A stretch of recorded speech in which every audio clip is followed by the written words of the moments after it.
Well, tayo po ay isang taon nang naka-lockdown. Ano po, since 2020 hanggang sa panahon na ito. And actually, itong pandemic na ito, yung lockdown, yung quarantine, is now described as one of the longest, if not the longest, no? With 75% of the economy ay shut down in hopes of yung mga mitigating the virus spread. And this resulted to some serious and very serious financial problems, no, that trickles down to the Filipino individuals and their respective families. And according to research, Bishop, this pandemic brought the country's economy into recession, breaking almost 3 decades of uninterrupted growth. Paano nga ba nabago ng pandemyang ito ang mindset ng mga Pinoy, lalo na sa usapin ng finances and even financial preparedness and stability? Yan po ang ating tatalakayin sa ating bagong episode na ito. Well, isa sa mga magagandang bagay naman dahil sa kabigatan ng kalalagyan na ito, ay nag-iisip na ang marami kung paano makaaahon at kung ano pa ang kinakailangan gawin para kung ano man ang bigat ng hinaharap ay matugunan natin. Kaya napakaganda ng pag-uusapan natin tungkol sa preparedness. No, preparedness sa pagbabago ng kaisipan, ano ang ating mga mechanisms na dapat mayroon tayo sa buhay natin. Ayan, so abangan po natin yan in our segments for today's new episode. Be with us for an hour of informative and relevant discussions. Ako po si Reza Abante Yebra. At ako naman si Bishop Ruben Abante. Join us and let's have good talk over good coffee. Welcome to the Lighthouse Cafe.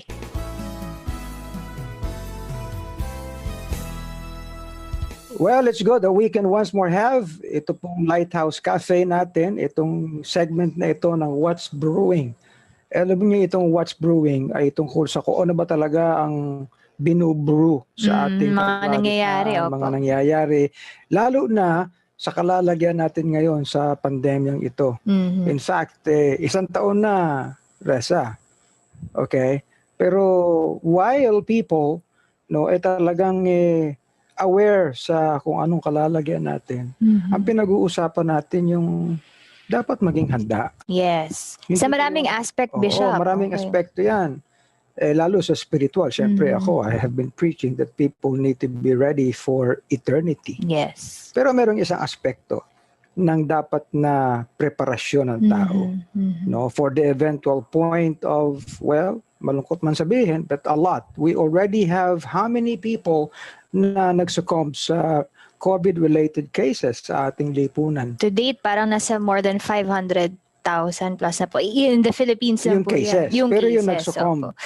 Nagsuccumb, diba? I think, around 11,000 po na mga going deaths. 12,000 about this time. Kaya nga po, mahalaga itong pag-uusapan natin. And we're so glad na we can be very practical sa ating approach. At meron tayong napakagaling na eksperto sa gabi ito. And we welcome in our program. I-introduce mo nga siya, Reza. Ayan, actually, she's a finance expert and siya rin po ang first VP of Life Underwriters Association of the Philippines. So I think this is the association of mga about investment insurance advisors. Ayan. Yes. So we welcome Karen Yulo. Magandang araw sa iyo, Karen. And welcome back po, Ms. Karen. Yes, magandang araw, Bishop. Na-feature na siya. Oh yes, magandang araw. Na-feature na siya dati. Opo, I think 2 years ago, Ms. Karen. Suki ka na dito. Thank you for having me po, Bishop and Ms. Reza. Thank you so much. And it's a blessing, isipin mo. Sabi mo, 2 years ago. And until now, we're still here. Yes. And very relevant din po talaga itong discussion natin, lalo ngayon na pandemic season, Ms. Karen. Usaping finances. Usaping preparasyon. Financial preparedness, At, ano ba sa English yan? Financial preparedness. Preparedness. Opo. Okay. So, Karen, kumusta? Kumusta kayo? At well, of course, I know the whole family, no. But how is life treating you right now? Kumusta? Personally, we're doing good.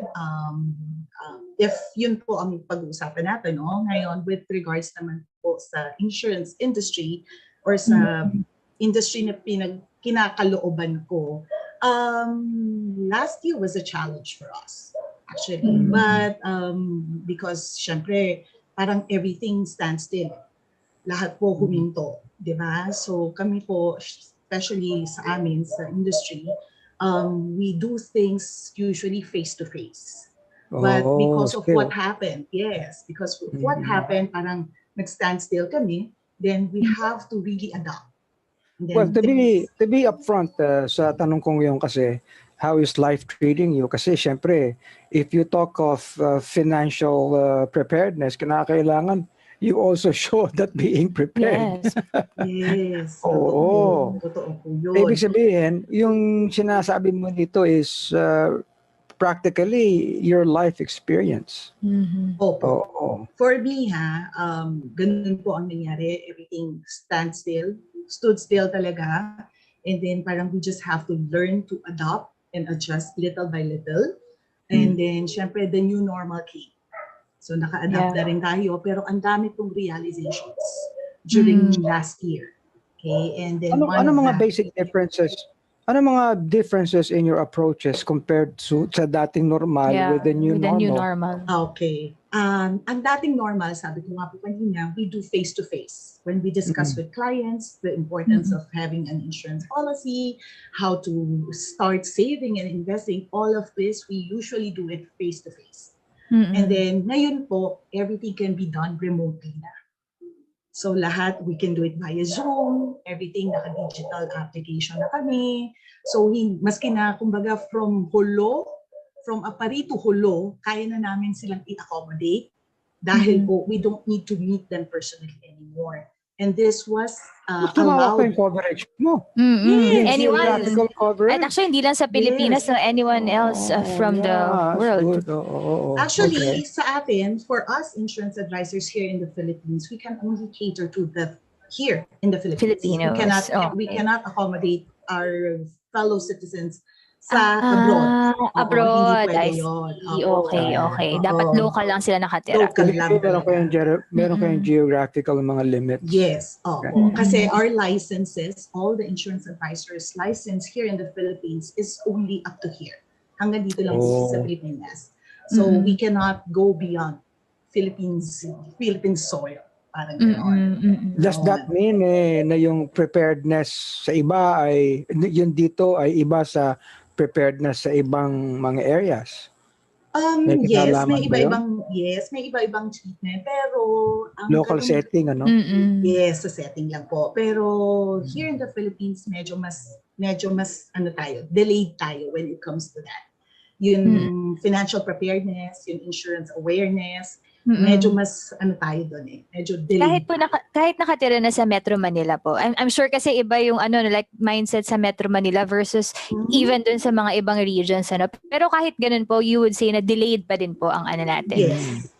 Medyo. So kumbaga sabi nga namin, ang percentage ng market dito sa Philippines, napakalaki pa po.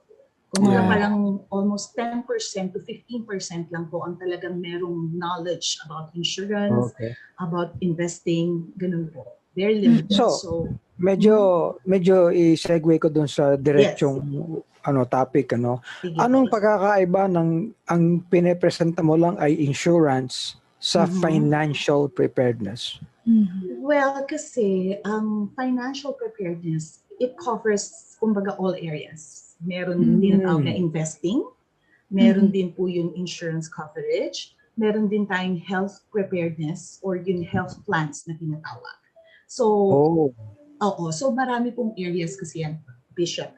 So, it's not just being financially secured through investing or savings, but we also need to be, prepared for uncalled for incidents.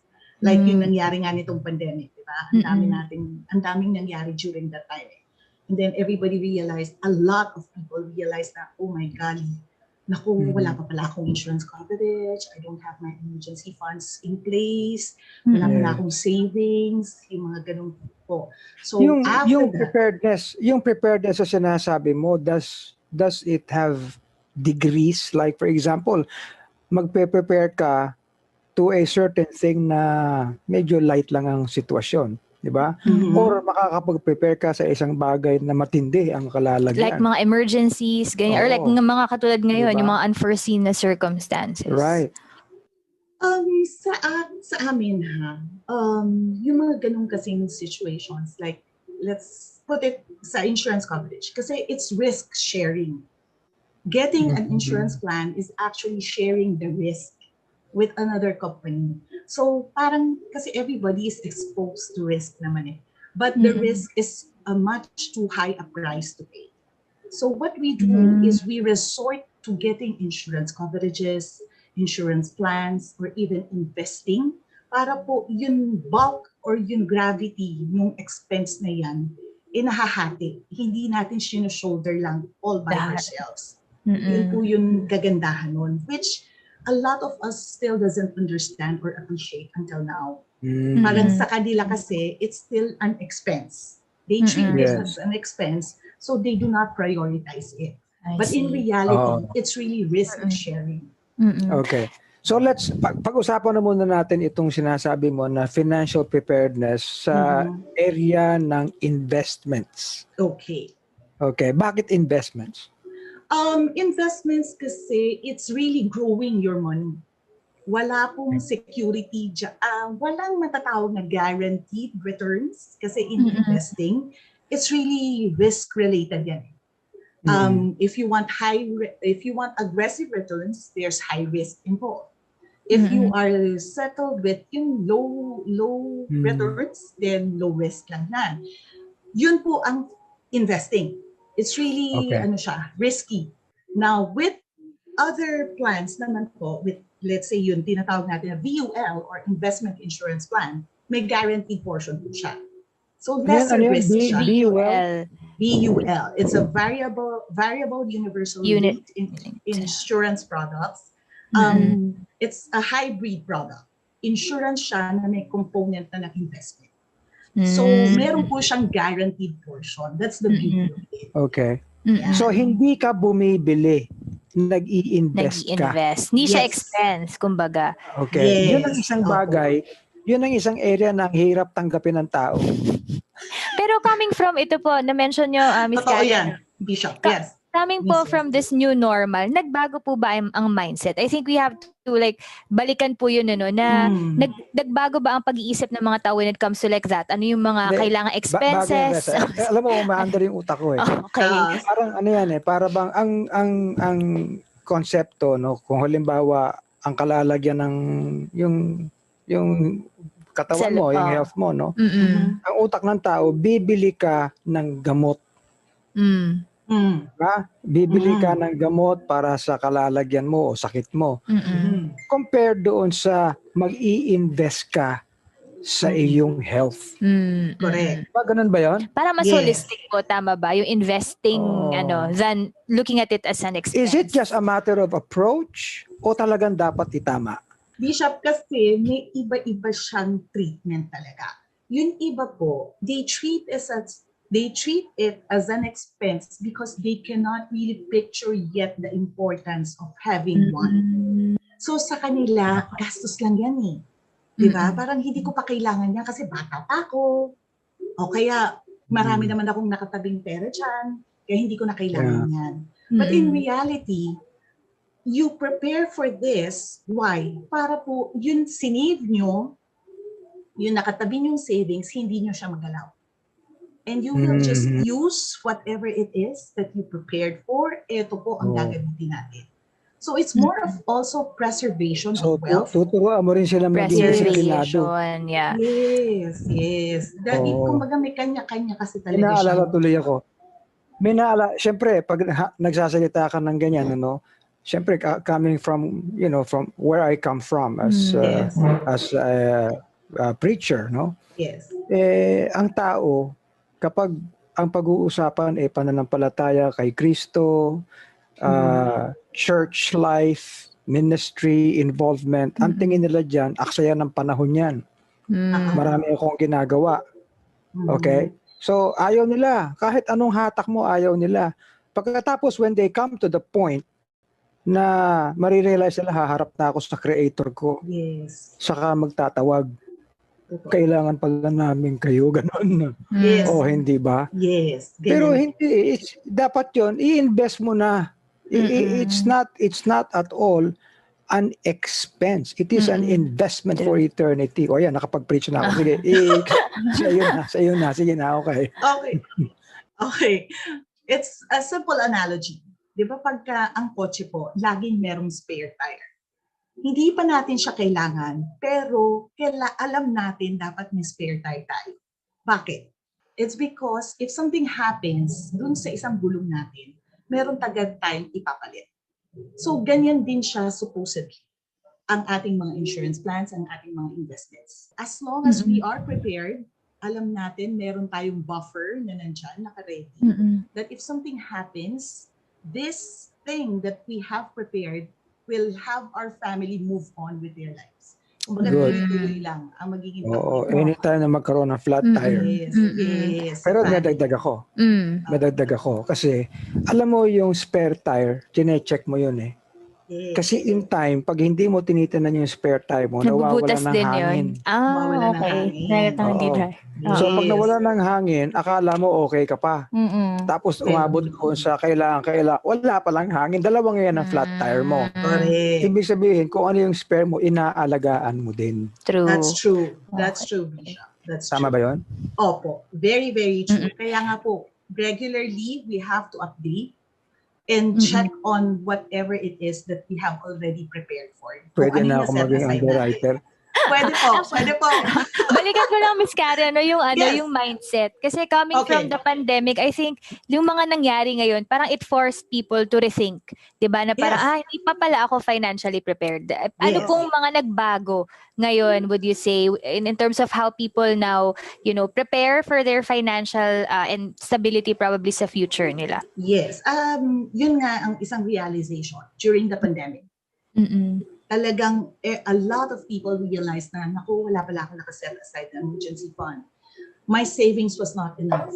And then dahil nga na-realize nila itong COVID na to, kung gaano ka-severe ang pwedeng maging expense, parang they suddenly checked on, do I have a health plan? Do I have a critical illness plan? Do I have my health plan in hand? So itong mga to, naging eye-opener sa kanila. So a lot of people right now, especially dun sa mga medyo, syempre yung mga working people na before they take this for granted, ngayon medyo binibigyan na nila ng importansya. As much as they can and as much as they want to with their budget, they get. Even policies na basta affordable na sa kanila. Sa amin naman, it's better to have something than to have nothing at all. That's how we position this kasi. I have a very practical question. Yes. Meron bang approach na magiging prepared ka for a specific area? Like for example, syempre, maging prepared ka pag ang mga anak mo lumaki na. Retirement fund, mga ganyan. Pag ikaw mahina na. Hindi naman sinasabi na prepared ka sa mga bagay ng emergency. So meron mga ganong kategorya. Yes, meron po. Kaya nga, we have to, sometimes may mga kailangan tayong, when we have to prioritize things first, kung ano po yung gusto natin unahin. Okay. So, kumbaga, yung iba, they have children, so syempre, they would want to prioritize the educational fund of their children. Education. Yes. Meron din yung Pwede health bang plans pwede nila. bang magkaroon ka ng preparasyon kung magiging bago na presidente, kung magiging meron bang ganon? Kung meron nga lang po, Pastor, di ba? Malapit Bakit na. hindi? 2022. Malapit na naman, di ba? Pero marami. We have a lot of things that we should really take notice of. Yung retirement, educational funding sa mga anak natin, ang ating health plan, which covers the critical illness. Kasi very important yan ngayon talaga. Sobrang, we are an advocate of that.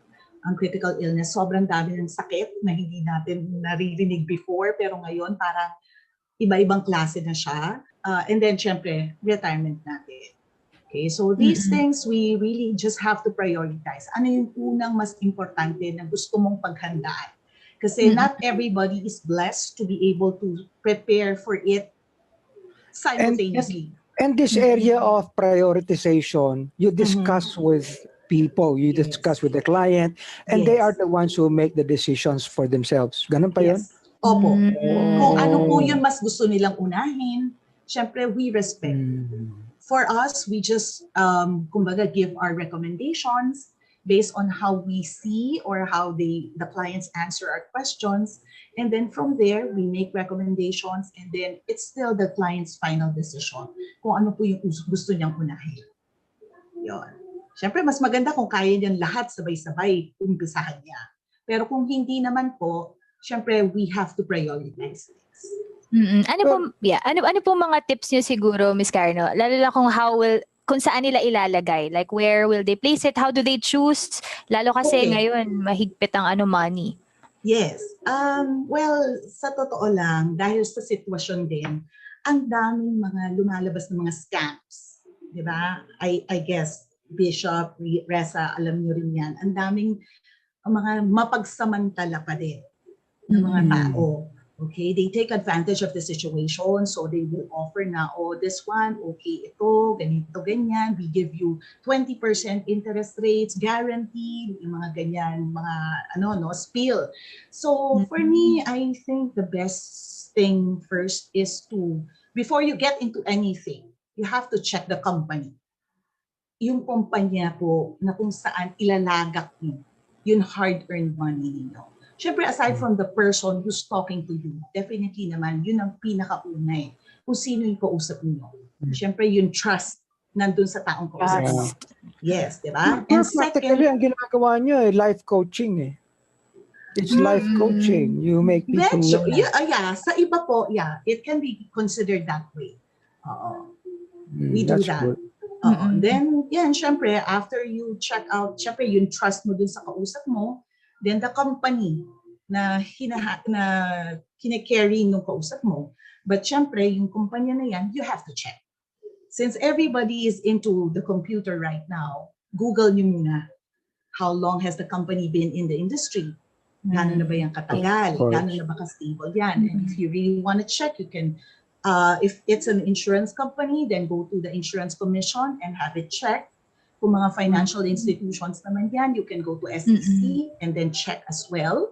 Or sa BSP. Yes, pwede. So hindi ka lang magtitiwala sa... Hindi lang Google, no? Hindi, tsaka hindi ka lang magtitiwala sa galing magsalita.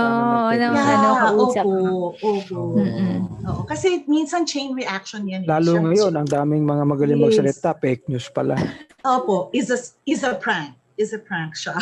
So hindi, kasi di ba usually po, ano yan damay-damay. Yung mga friends mo sinabi na, uy, I invested sa ganito.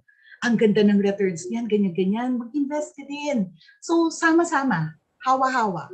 And then, tsaka lang nila ma-realize na hindi nila nagawa yung due diligence nila to check on the company, to check on kung ano yung offer. So sama-sama din lang silang, they cry in the end. Alam mo, nung araw, ang due diligence na term, pang legal lang eh. Opo. Pero it has gone, practically it has gone into a daily thing sa buhay ng tao. Kahit naman sa Bible, totoo yan eh. Sabi na, with all diligence. You see? So talagang maganda yung paggagamit yun. Diligence. Yes. Oo. Well,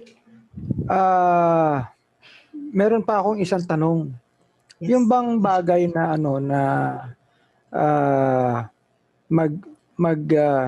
i-invest sila, no? How far should their prospect be sa kanilang investment?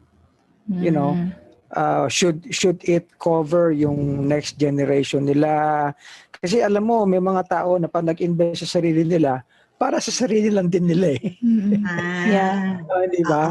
Yes, yes. So how far? Pinag-uusapan din yun ba yan?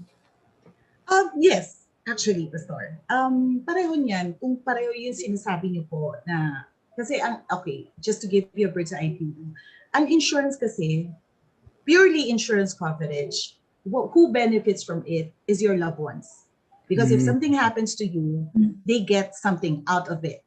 From the insurance coverage, insurance proceeds. Now, if you want something that you personally can enjoy, and then your loved ones also can benefit from it, then you get a VUL. You get a variable universal linked insurance product. Why? Because of the investment portion.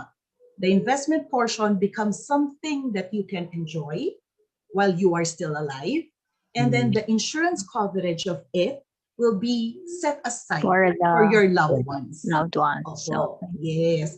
And then there are Alam mo, products that can... napakadaming dapat pag-usapan natin. Kulang itong oras na to, Karen. Opo, Oh, Pastor. di ba?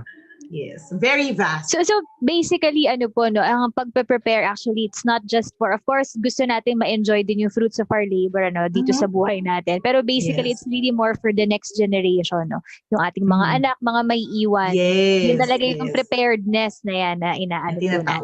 Opo. Okay, so one last. Yes. Alam mo maganda ito kasi ang preparedness ng isang tao spiritually sa eternity is a preparedness na he has the gain eventually because he will receive rewards, recognition.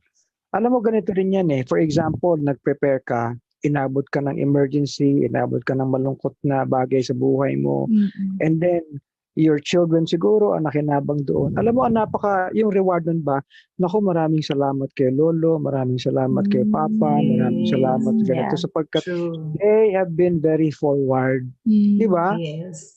Napaka-rewarding nun. Opo. Totoo yun. That is what we call living a legacy naman po. Kumbaga, we prepare something for our next generation wherein this next generation will be able to really appreciate what we have done for them. Even though wala na tayo doon physically, but the memory of what we did will forever be embedded in their hearts and minds. Maganda. Magandang usapan. Alam mo, Karen, sa totoo lang, itong preparedness nito, pwede mong ilagay kahit in all platforms. Yes, For example, that's true. Yung sa bansa natin, umabot tayo sa ang daming sasakyan sa kalye. Angal tayo ng angal na maraming traffic masyado. Hindi natin, wala tayong foresight na dadami pala ng ganyan ng sasakyan, ayusin natin ang kalye, ganito. And then we suffer. Ganon din yan. It's bottom line and preparedness din yan. Anyway, pero ibang aspekto naman yun. Yes. Pwede ka ba magsalita sa traffic minsan? Pero very nice analogy. Thank you so much. And I believe, I believe a lot of things na ibahagi natin sa ating mga masugid na sumusubaybay sa ating programa ng Lighthouse Cafe. Yes. Okay? Thank you for having me. Oh, yes. Thank you po. So, thank you, Ms. Reza. Thank you, so Karen. Much. Thank you po. Reza, very practical yan. Opo. Napakaganda. Ang ganda rin po nung sinabi niyo actually, Bishop, yung foresight. Yung talagang, yung minsan yun ang kulang, lalo sa mga maraming tao. Yung, of course, preparedness and looking forward. Minsan kasi we live in the moment pero we forget, the importance of preparing for the future. Oo. Very biblical naman yan. Be ye ready. For in such a time as you think, this thing happens. Mga usaping mga paksang trending. Mga talakayang may kabuluhan. Lifestyle at kulturang sariling atin. Buhay Pinoy, pag-usapan natin dito sa Espresso Self!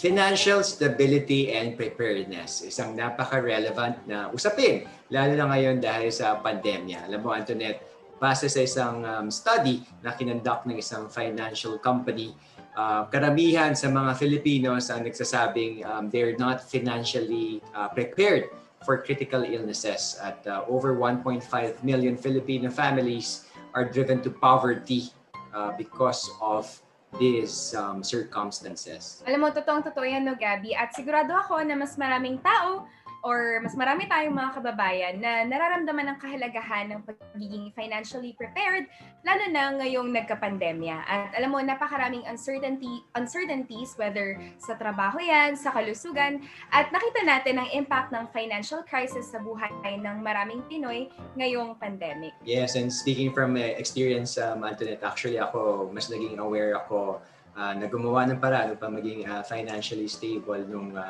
graduate ako, nagka-work at umalis sa tawag dito sa pag-aalaga ng aking mga parents. So binabati ko pala yung mga parents ko. Thank you po. Thank you po sa pag-aalaga sa amin.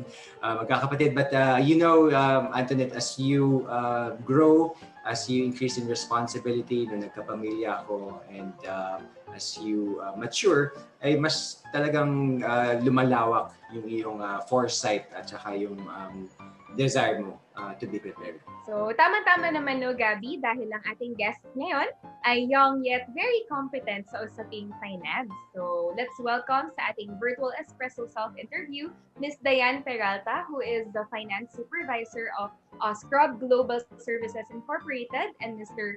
Vincent Acosta, the Cash Solutions Manager of Union Bank of the Philippines. So, welcome sa Espresso Cell, Diane and Kuya Vincent.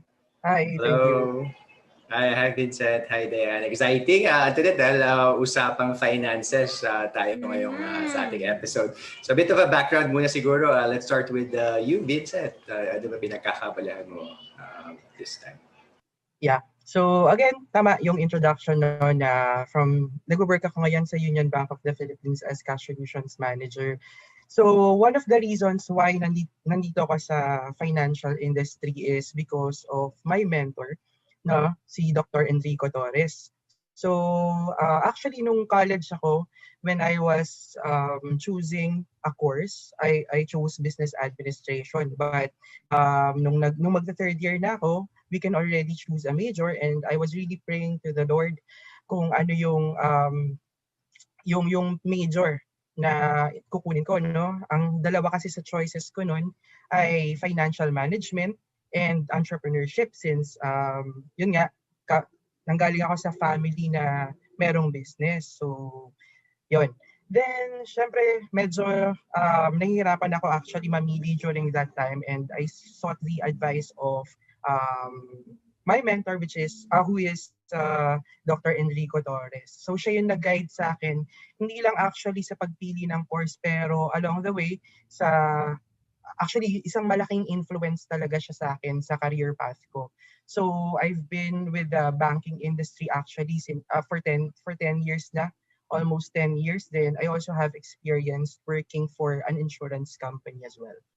So may influence both from your family, no, and from a trusted mentor. And how about you, Diane? Yeah, so ako ngayon, I'm currently with Scrub, as mentioned, and we are offering corporate finance services to different companies worldwide. So some of them start up sa California and yun, sa iba-ibang parts din of the globe. And then sa akin naman, ang nag-influence is actually a book by Robert Kiyosaki. It's called Rich Dad, Poor Dad. So na-realize ko kasi sa lahat ng subjects na naituro ng elementary at high school, wala akong alam sa business at sa finances. So na-curious ako, and tingin ko it's very relevant and practical. So it convinced me or influenced me to take up business administration and accountancy in college. Gaganda ng mga stories nila, Antoinette, no? From family to mentors to books even. But since na-mention mo kanina, Diane, yung about yung literacy, yung pagiging practical and relevant. How would you describe yung situation ngayon ng Pilipinas, especially mga millennials natin, in terms of financial literacy? Yes, so I would say as millennials, tayong generation talaga, we always hear this, that we are very digitally savvy. We are in such a time where there's overflow of information, overflow of influences, kasi nandiyan yung social media. So for me, millennials are diverse. So andyan yung part na dito na uso yung time na very rampant yung pag-YOLO, or yung you only live once. So we're very much after experiences and trying new things. And on that side, syempre, may impact yun sa resources natin. They can be depleting. Although sa millennials kasi ang mindset is investment yun eh, kasi you're investing on your growth, on experiences, on meeting new people, diba? It's a different kind of investment, but on the hand of information, madami na rin talagang millennials financially literate, and not just literate, pero even savvy on finances and investment. So I would say iba-iba, but we have a lot of information at this age, and yung millennials, they get an advantage on that. Actually, ngayon naman, no, dahil na-describe ni Dayan yung, syempre, yung financial literacy na millennials, and I would agree kasi mga millennials naman tayong lahat. Tama, no, Gabby? Sama ka. Yes, because of the wealth of information that we have now through the internet and all that. So, meron na tayong some level of knowledge, we can say that. Pero how about you, Vincent? Ano sa tingin mo naman yung mga generation siguro na nauna sa atin or before the generation ng mga millennials? Kamusta yung siguro yung behavior nila or financial literacy din? And how does that affect siguro yung millennials naman yun na who are actually their children? Ayan, yung iba sa kanila, po na nila. Ayan. So, i-compare ko yung millennials ngayon versus the sa previous generation. I can say na, yun nga, tama si Dayan na mas may access tayo sa information ngayon. You can just YouTube, no? And there are a lot of financial gurus and other financial advisors who are already educating the public, the people. So before kasi, sa generation dati, parang medyo walang nagtuturo.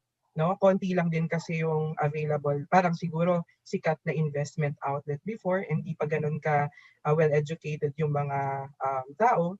So, medyo mahirap. Actually, kung noon magse-seminar ka, magbabayad ka pa, di ba? Para matuto for that information.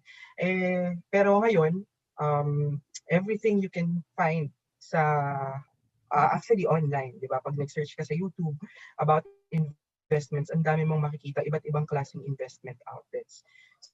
So, ngayon, maganda na yung sa generation natin ngayon as millennials, marami na tayong investment options. Natuturo na din sa atin kung paano ma-access yung mga investment options ngayon. Tama yun, Vincent. One is the availability of the information. One can argue na baka may info overload na. But at the same time, there's also this yung sinabi ni Dan YOLO mindset. I'm trying to understand, is it also, and I'm also millennial, radio borderline Gen Z pa nga. I'm also trying to figure out, is it a case of, yun nga, yung work hard, but party harder or play harder? Play harder. Yes, play harder na. Vacation ako, I go out of the country, but at the same time, I know how to be, wise in terms of my finances. I know na mabilis ko yung makukuha, and sometimes I'm very creative, entrepreneurial, kung saan ako kumukuha ng mga income, mga streams of income ika nga nila. Ganun ba typically ngayon yung mga millennials, would you say, or medyo mixed pa rin na talagang, nahihirapang mag-keep up sa kanilang mga finances?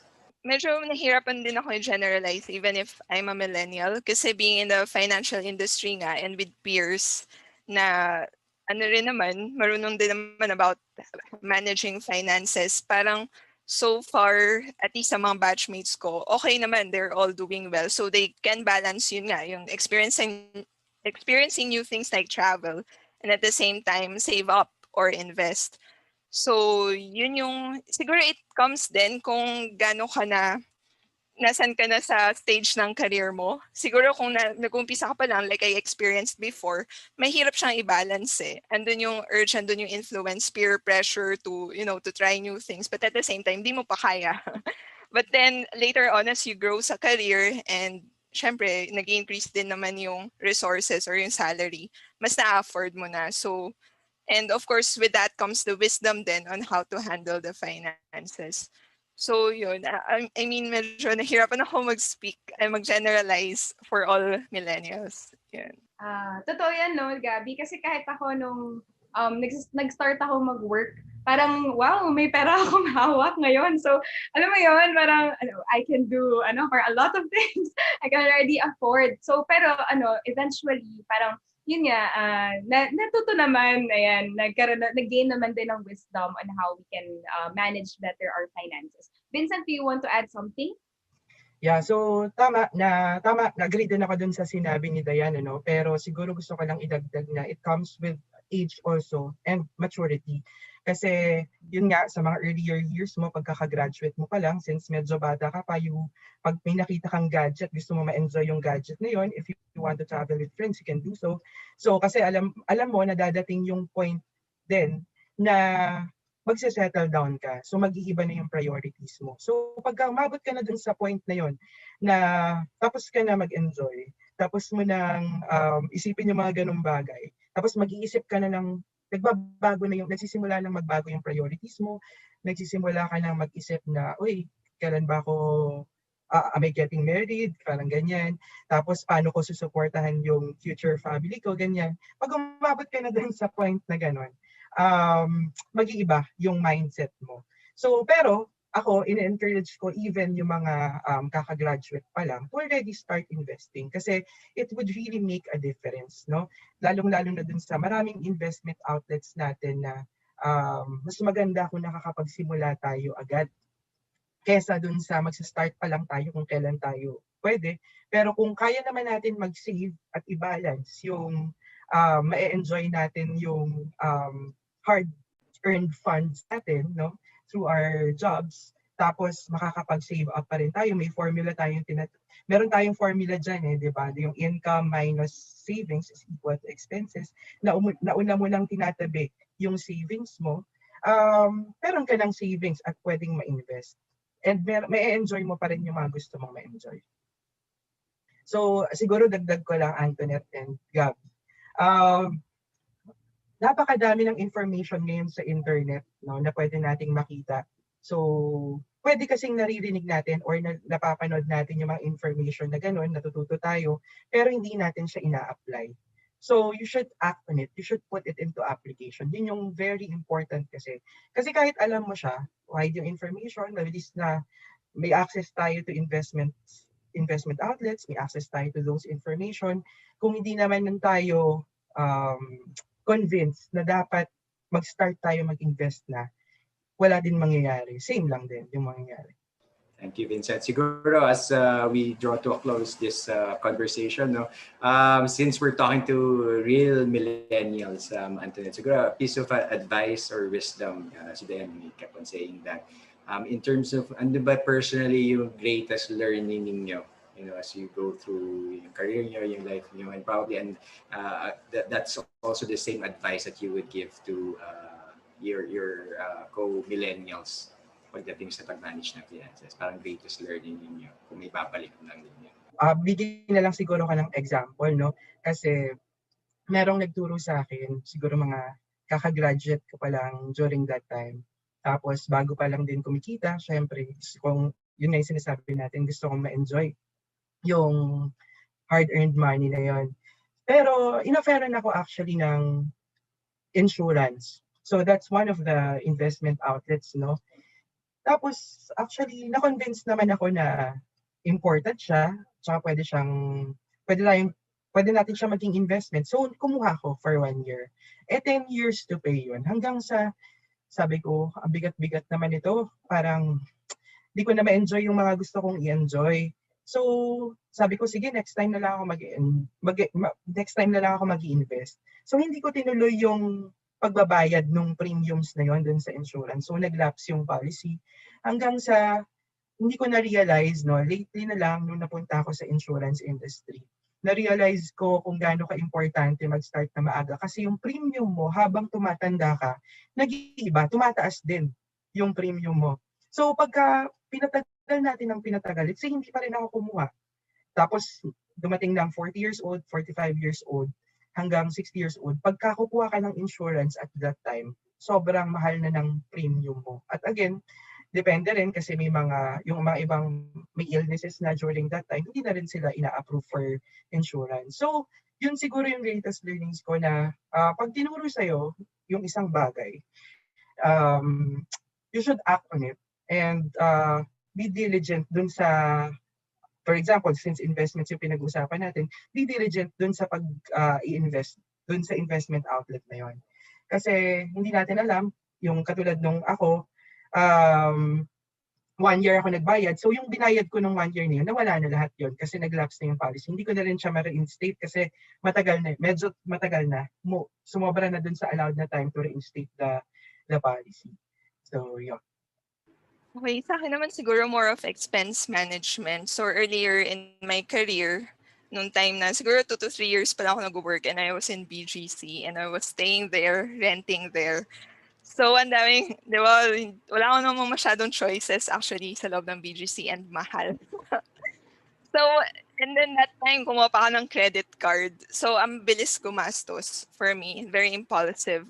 So, I would admit may times talaga na naglalapse ako sa payment ng credit card nung time na yun.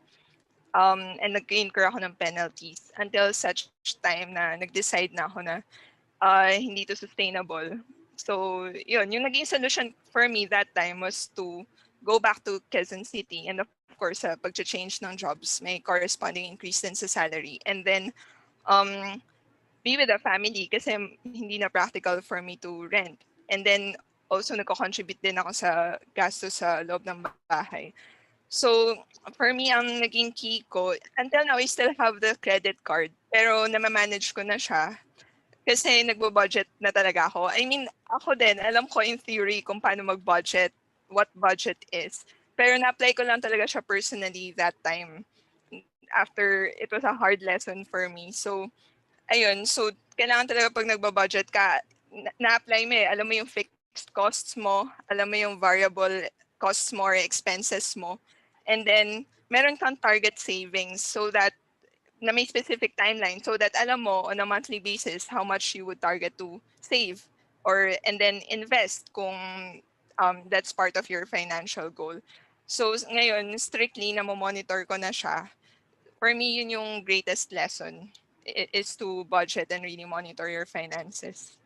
Wow. So, ano no, Gabby, talagang pag-usaping financial literacy and about finances, no, talagang mabilis ang oras. But good thing, no, na still in our next episode, we will still be having Diane and Vincent. At ang nakuha ko ngayon for Vincent is to start early and once you get that information, be willing to apply it, no? And for Diane naman, yung budget. Ang ganda nung sinabi niya, be able to budget and monitor din. So, I think marami pa tayong magagandang mapag-uusapan sa susunod nating episode. So, stay tuned sa episode na ito. Yes.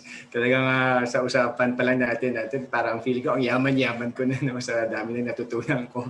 But thank you very much, Vincent and Diane. And sabi nga ni Antoinette, we'll have a part 2 of our discussion. So, a lot of insights about financial preparedness, but more on spiritual preparedness and spiritual health ay pakinggan naman po natin ang ating Bishop Ruben Abante in Hebrews.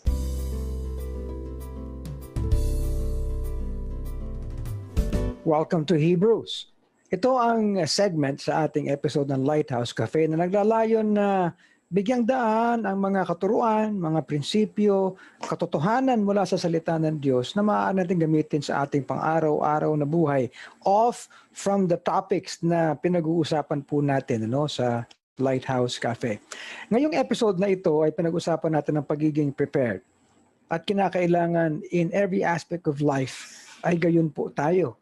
Lalo na sa mga unexpected na mga bagay na katulad ng pandemyang ito.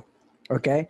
Sa Proverbs chapter 6 and verses 6 to 11, ay ganito po ang sinasabi. And you take note of it. Ang sabi, go to the ant, you sluggard. Pumunta ka sa langgam, ikaw na tamad. Ang sabi, consider her ways and be wise, which have no guide, overseer, or ruler. Provides her food in the summer and gathers her food in the harvest. How long will you sleep, O sluggard? When will you arise out of your sleep?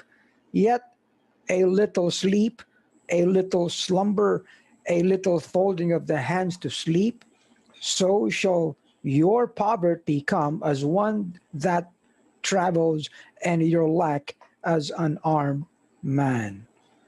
Alam niyo po itong pagiging handa ay ikinukumpara sa diligence, kasigasigan ng maliit na mga langgam na kahit wala pa yung tag-ulan pero Sila ay nagsisikap, sila ay nagiging masigasig sa kanilang paghahanda. At ang sinasabi rito ginagawa nila yan na wala silang guide, wala silang overseer, o wala silang ruler. Alam niyo po, ang salita ng Diyos ay kamangha-mangha. You see, it's actually a fact of life na kinakailangan ay meron tayong maayos at magandang preparasyon kahit sa anong bagay sa buhay natin. Bigla-bigla na lang that something will come. Tayo, alam nyo tayo bansa, mga islands tayo na puro maraming bagyo, off from the Pacific or off from the other side. Kaya kinakailangan may pinaghahandaan po tayo. And even sa lahat ng kalalagyan sa buhay, sa edukasyon, sa business, sa pangkalusugan, kahit sa ating pangkalahatan na well-being bilang mga bansa, ang ating mga families at lalo na sa pandemyang ito. Ang pagiging handa ay isang napakapayak na katotohanan ng salita ng Diyos. In fact, tinuturo ni Apostol Pablo yan doon sa church doon sa Corinth when he told them na ang sabi niya lest I will find you unprepared. So kinakailangan din po at lalo na sa bagay ng eternal na kalalagyan. We all need to be prepared. You see? And the best way is to prepare by having Christ in the heart. Sapagkat siya lang po ang talagang sandigan, siya lang ang talagang pag-asa natin sa buhay na ito ngayon at magpakailanman. At sana'y naging pagpapala po ang katotohanan ito sa ating lahat. God bless you.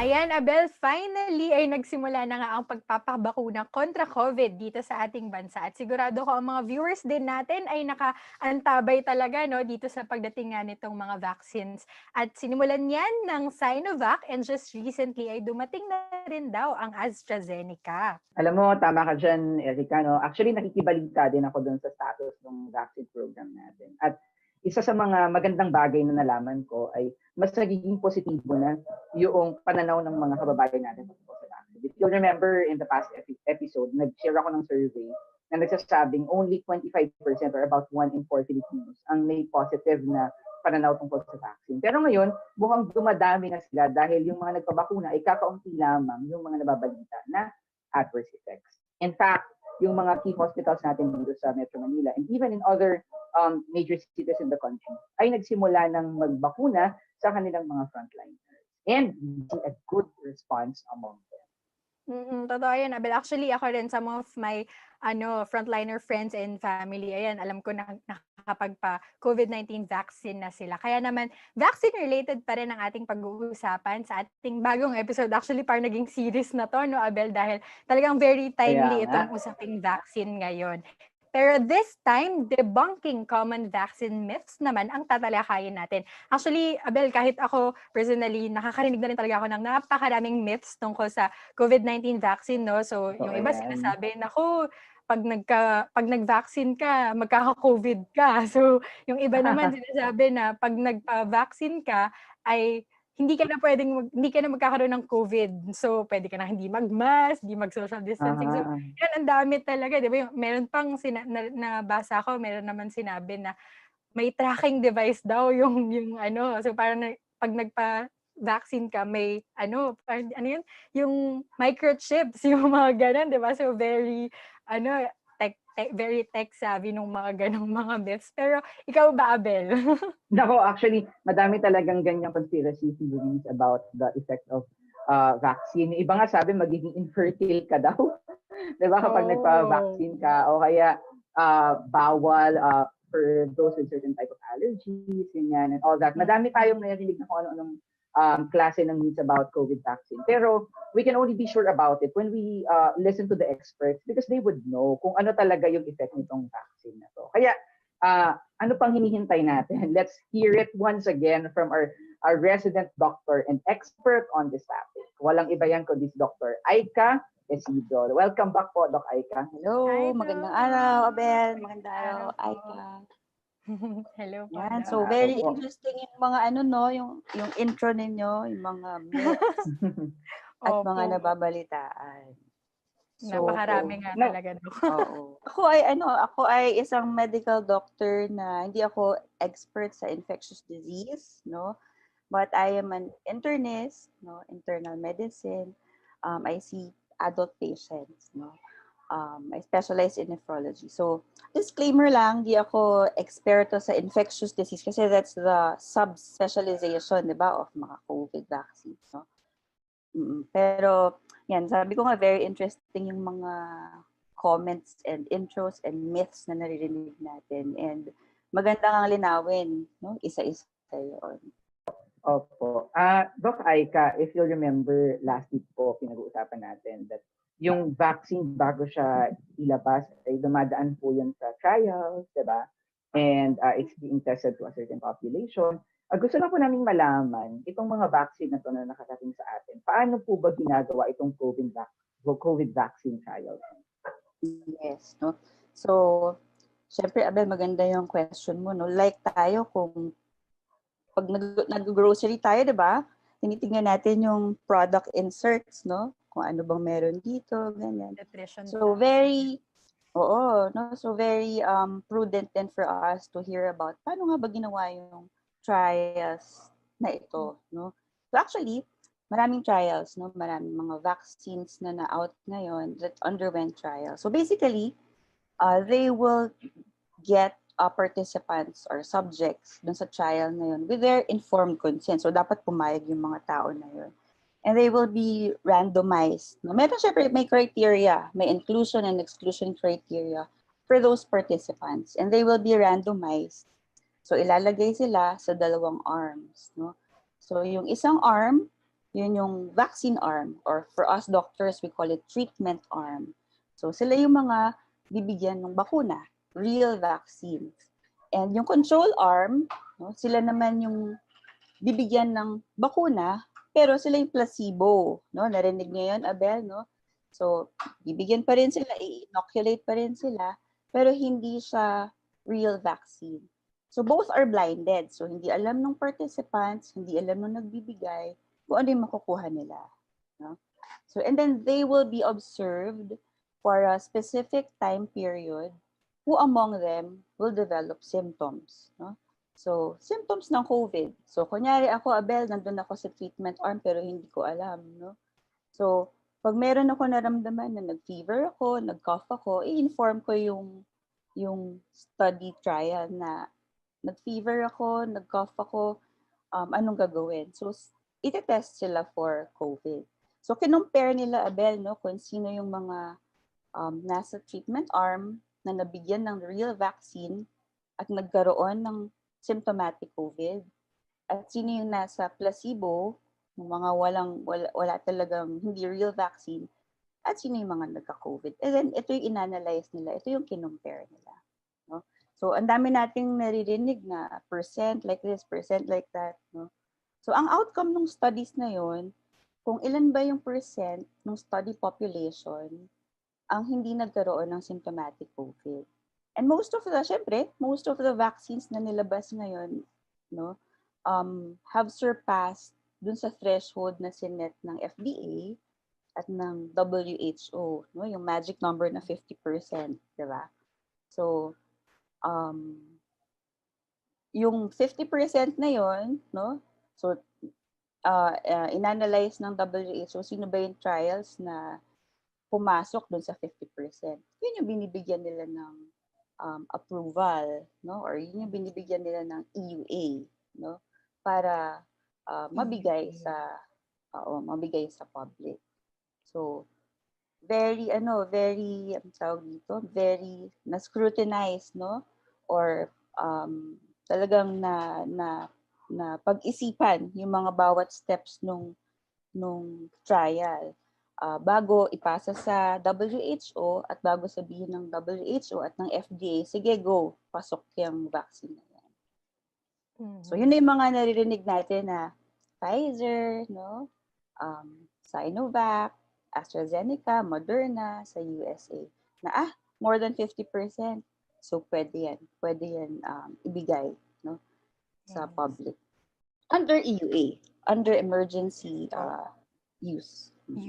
Yun, opo, yun. Oo nga, madalas nating narinig yan, Doc, or nababasa na yung EUA nga.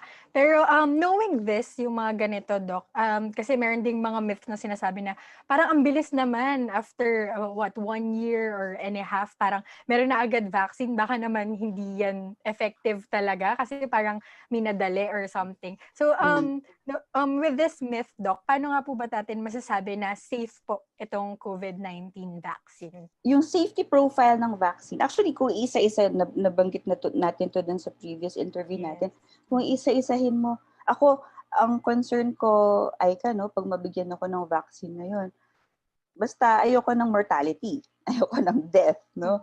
Diba, dun sa vaccine. Kung iisa-isahin natin yung trials, almost nil, no? Yung dun sa study population na 20,000, 30,000, like dun sa isang study ng AstraZeneca, only 4 deaths dun sa trial. And yung 4 na deaths na yon are proven na hindi related sa COVID or hindi vaccine related. Actually, dun sa treatment arm, dun sa 4 deaths na yon, dun sa treatment arm, 1 mortality out of 12,000 participants. Dun sa control arm or dun sa not real vaccine, there were 3 deaths. But still, hindi din siya COVID-related. So kung iisipin mo, kung safety ang iisipin mo na ako ang papasok sa isip ko nga, mortality, very nil, no? Or sobrang halos wala, no? Yung ganong chance of mortality. So, it's enough to say na yung safety outcome ng vaccines is safe, no? Kaya nilabas din pinayagan din ng WHO ilabas sa atin. Pero ang safety outcome, it's isang issue lang yan, di ba? So, pero yung efficacy, no? Yun yung mga numbers na binibigay sa atin to prevent symptomatic COVID, no? Is another consideration. Pero Doc, with the COVID vaccines that are available to us, I think you mentioned this last week na katulad po ng sinabi mo. Binigay niyo po sa amin yung iba't ibang brands na nagpasa ng permit for EUA dito sa Pilipinas. But Doc, with all these brands, is there a way for a person to assess kung ano yung vaccine na best para sa kanya? Or is there such a thing? Alam mo, pagbabasahin natin dun sa CDC, binabasa ko, lagi nilang sinasite doon na there is no product preference. No? So, lagi sinasabi, walang product preference, walang brand preference. Because all these vaccines have passed the threshold set by the WHO. So, they are a go siya for everyone. And pangalawa, sa tingin ko ngayon, no, lagi ko nga sinasabi, time is of the essence, no? Hindi mo alam kung kailan ka mahahawahan. So, ang best vaccine for me right now is kung ano yung accessible, kung ano yung available. Kasi, time is of the essence. And besides, yung mga vaccine din na dumadating sa atin, nirarasyon din yan, di ba? So, it will not be enough for everyone. So, kung ano yung available and has passed the threshold of WHO, I think that's the best vaccine for me. So, accessible, what's accessible, and what is available. So, I'll take that. Kumbaga, Abel, wag na tayo maging choosy. Diba? So, talaga kung ano yung available, yun na yung gamitin Although natin. may premise din doon, Ike's, no? Kasi may mga certain studies, no? Na like, di ba may sinasabi na pag senior ka, Astra ka. No? Pag below 60, AstraZeneca. Pag this age group ka, 18 to 59 years old sa Sinovac. Mainly because yung study population kasi ng Sinovac, it involved participants who were 18 to 59 years old. So, ang hirap mag-deduce ng conclusion if pwede ba siya or hindi ba siya pwede for seniors. Kasi dun sa study na yon, ito lang yung age group na nandun sa study. While sa Astra, no, they have included elderlies, no, mga 70 years old and above. So, doon na deduce ng mga specialists natin na if senior ka, 60 and above, mas merong study on that, which is the study conducted by AstraZeneca. So, siguro yun yung isang narinig natin na in terms of age. No? And speaking of seniors, Doc, no, kasi madalas syempre yung mga seniors natin, iniingatan din po natin sila because of comorbidities, di ba? So, ano pong masasabi niyo when it comes to the myth na itong COVID vaccine ay mas magkakasakit ako pag nagpa-vaccine ako, or maybe yung allergic reaction pag nagpa-vaccine ako? You mean siguro ay yung iba-ibang brand. Kunyari, if I get Sinovac, baka mas masakit or baka mas lahat sila, we have discussed this, 'di ba, na may reactogenic reactions ang bawat vaccine. So they are expected side effects, no? So itong mga vaccines na to, nakita nila na almost similar, no? They will have flu-like symptoms, they will have localized inflammation sa site of injection. So walang kakaibang, no? Walang significant differences na side effects dun sa iba-ibang vaccines. All of which, no, are manageable, no? So, diba, bibigyan ka lang ng pain reliever or cold compress on the site of injection. So, most vaccines, or Sinovac yan, Astra yan, Pfizer yan, they exhibit, no, almost similar reactogenic reactions or side effects. And Doc, actually, no, that reinforces yung sinabi mo kanina na actually ang pinag-uusapan na ngayon hindi yung kung anong brand yung mas gusto mo, kundi yung access pa din eh. Kasi yung side effects nila almost similar eh. Not significantly different from each other and very manageable yung mga side effects nila. So whatever is accessible to you, diba, if you can get protection now, no matter how little, I think little protection is better than none, diba, Doc? But actually, isa pa po sa mga nakita namin youth, no, Doc, among those na nagkaroon ng COVID, we know na napakadami na po nating kababayan na nagkaroon ng COVID, and thank God, many of them ay gumaling din po. Ito bang mga kababayan natin na nagkaroon ng COVID at gumaling din, do they still need to be vaccinated? Yes, no? Right now, Abel, very limited ang ating data kung ano yung duration ng protection, no, kunyari, if you get COVID infection, yes, you will get immune, no? Pero kung gaano katagal yung protection niyan, hindi natin alam, no? In fact, there are reports, no, that are nare-reinfect sila, di ba? And nagkaroon ng COVID infection, nagkaroon ng second bout of infection, which caused their mortality. So, hindi pa very well studied, Abel, kung gaano katagal yung immune protection na naibibigay sa atin ng actual COVID infection. So, ang answer doon, Abel, oo, no? So, kahit na nagkaroon ka ng COVID infection, you would still have to be protected. Kasi hindi mo alam kung hanggang kailan lang. And I think dadami pa yung studies about this, no? Na kung yung vaccine ba natin, will it be good for a year? Like the flu vaccine, di ba? Annual tayo nagpapa-flu vaccine. So malalaman pa natin yan. Actually, ang totoo, di pa natin alam kasi ongoing pa yung studies, no? So, but ang recommendation, ang current recommendation ng CDC, since we still have limited data on the duration of the protection, kahit nagkaroon ka ng infection, yes, you would still have to be vaccinated.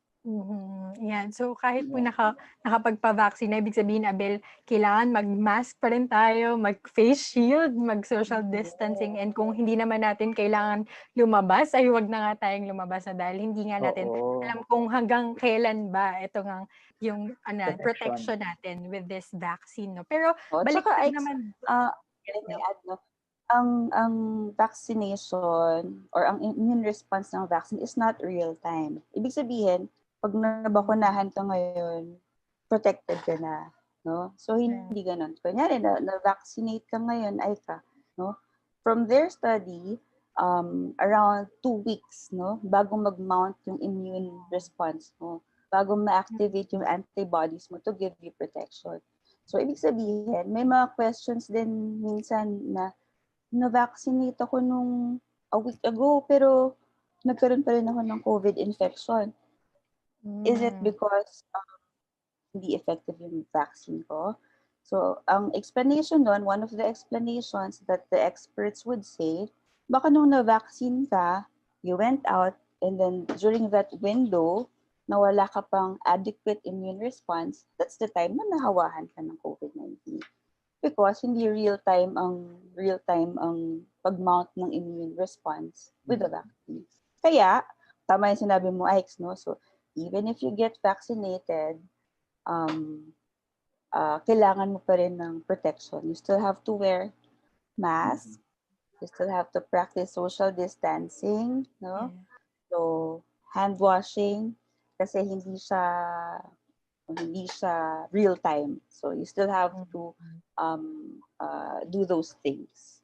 Kumbaga, Doc, parang patong lang siya dun sa protection na meron tayo ngayon. So, above yung face mask, yung face shield. So, dagdagan pa natin ng parang extra protection, which is itong ang vaccine. Pero, Doc, meron din kasing mga myths na sinasabi na, pag nagpa-vaccine naman ako, baka naman mas lalo akong mag-test ng positive for COVID-19. Or yung iba sinasabi na, hindi naman ako at risk dito sa severe na mga conditions ng COVID. So, ano po ba yung tamang pananaw pagdating po dito?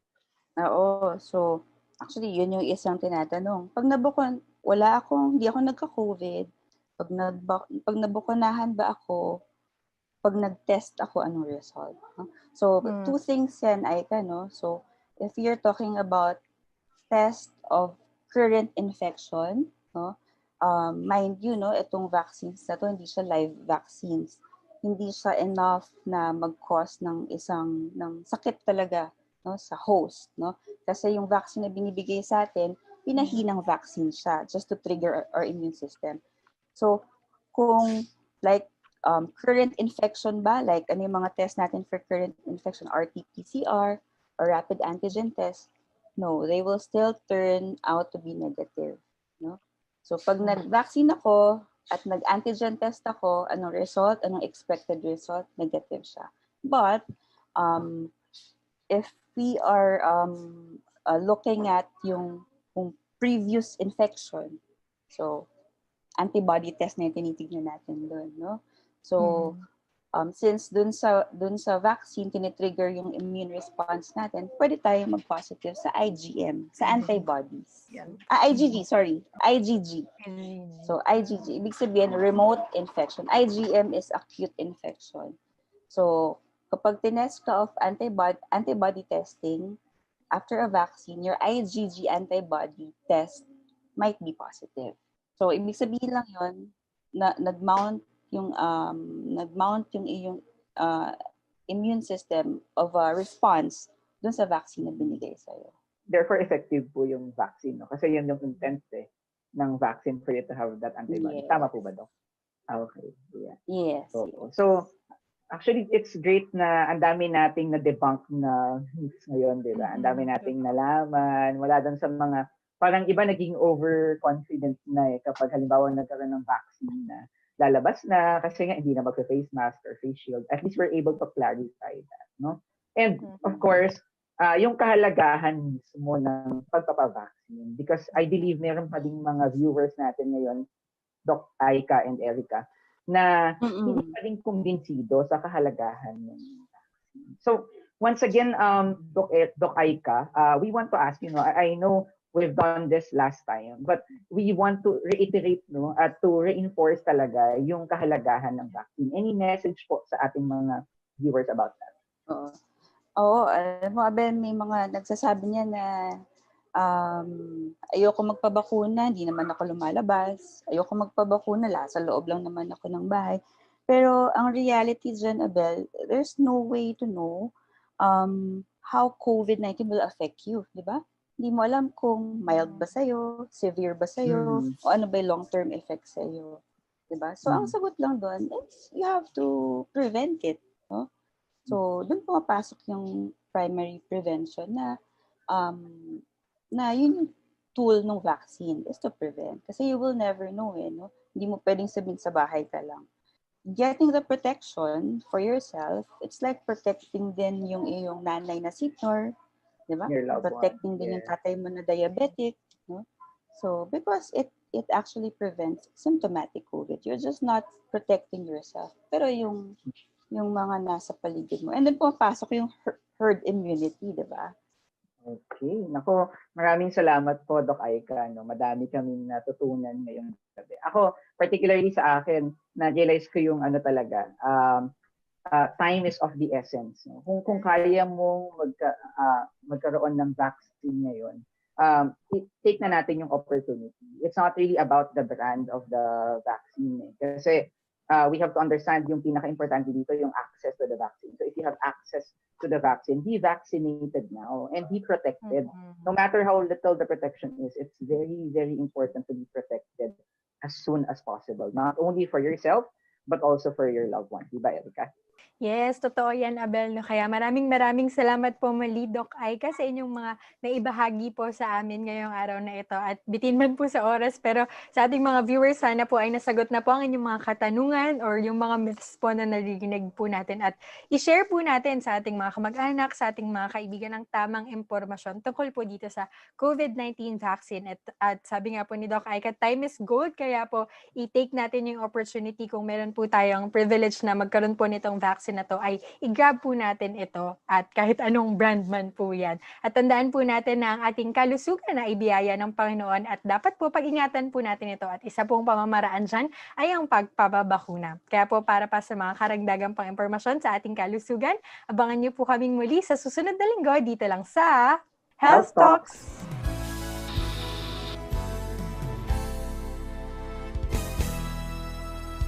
Nagpapasalamat po tayo sapagkat narito at you have been with us, hindi lang po sa kabuuan ng mga episodes natin, ngunit even sa episode na ito. And thank you so much for watching. At kayo napakasugid na sumusubaybay sa amin. At kung na-miss niyo po ang episode na to, maaari niyo po ito mapanood muli sa ating Lighthouse BBC Facebook page and YouTube channel at ganoon din po sa ating Lighthouse Spectrum mobile app that you can download through Google Play Store and the App Store. Okay. So, ito na. We will see you next time. Huwag kayong mawawala. Babalik po kami, the Lord willing, dito sa Lighthouse Cafe. Where good talks happen.